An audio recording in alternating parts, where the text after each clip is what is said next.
বলিউডের অন্যতম আলোচিত ও বিতর্কিত দ্বন্দ্বগুলোর একটি হলো কঙ্গনা রানাউত ও ঋত্বিক রোশনের সম্পর্ক ঘিরে তৈরি হওয়া দ্বন্দ্ব।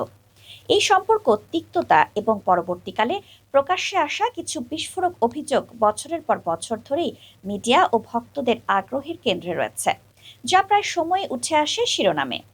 ঘটনা শুরু হয়েছিল ২০১৩ সালে ক্রিশ ৩ সিনেমার সময়। ধারণা করা হয় সেই সময় থেকে ঋত্বিক ও কঙ্গনার মধ্যে ঘনিষ্ঠতা তৈরি হয়, যদিও তারা কেউই তখন সম্পর্কের কথা স্বীকার করেননি। কিন্তু ২০১৬ সালে কঙ্গনার একটি সাক্ষাৎকারেই শুরু হয় ঝড়। সেখানে তিনি এক্স শব্দটি ব্যবহার করে বলেন, একজন সাবেক প্রেমিক অহেতুক আমার পেছনে লেগে আছেন। যদিও তিনি সরাসরি নাম বলেননি, তবে নাম না নিয়ে বলায় মিডিয়া ও ভক্তরা ধরে নেন তিনি ঋত্বিককে ইঙ্গিত করেছেন। এরপর ঋত্বিক রোশন একটি লিগ্যাল নোটিশ পাঠান কঙ্গনাকে, যাতে তিনি কঙ্গনার দাবিকে মিথ্যা ও মানহানিকর বলে উল্লেখ করেন। পাল্টা কঙ্গনা ঋত্বিককে আইনি নোটিশ পাঠান। এতে উঠে আসে ইমেইল বিনিময়ের প্রসঙ্গ, যেখানে কঙ্গনার দাবি অনুযায়ী ঋত্বিক তার কাছ থেকে নগ্ন ছবি চেয়েছিলেন।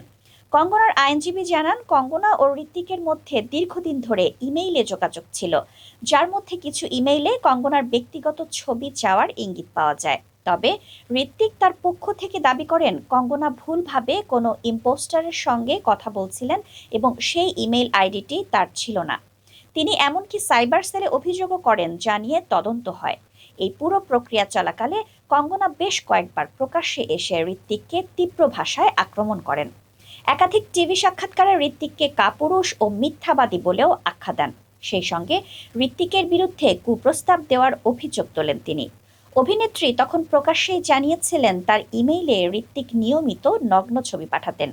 শুধু তাই নয়, ঋত্বিক নাকি অভিনেত্রীর কাছে নগ্ন ছবি চাইতেন। তবে কঙ্গনার এসব অভিযোগের প্রেক্ষিতে বরাবরই চুপ থেকেছেন ঋত্বিক রোশন।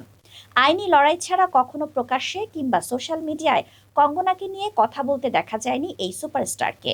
দর্শক, নিয়মিত নতুন নতুন সব খবর এবং ঘটনার আপডেট পেতে ঢাকা প্রেসের ইউটিউব চ্যানেল এবং ফেসবুক পেজে সাবস্ক্রাইব করুন।